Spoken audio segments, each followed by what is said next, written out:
دژی دەرکردنی یاسای لێبوردنی گشتی بۆ کەسانی پێشێلکاریان بەرامبەر یاساکانی ژینگە کردووە.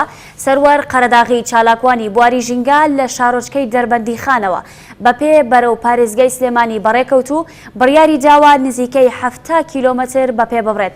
ئەو چالاکوانانە بە کێنێنی ڕاگەیاند بەهۆی دەرکردنی یاسای لێبوردنی گشتیەوە کەیسی سەرجەم ئەو تاوانبارانە داخراون کە سەرپێچیان لە یاساکانی ژینگەدا کردووە.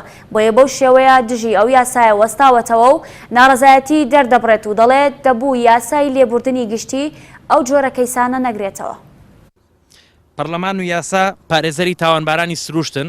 ئەندام پەرلەمانی نوێنەری حزب بە ناوی ئەنجومەنی گەلەوە مافی دەرکردنی یاسای لێبوردنی گشتی نییە بۆ کەسانەی کە تاوانیان بەرامبەر بە سروشت کردووە و تۆمەتبارن بە کەیسە ژینگەکان.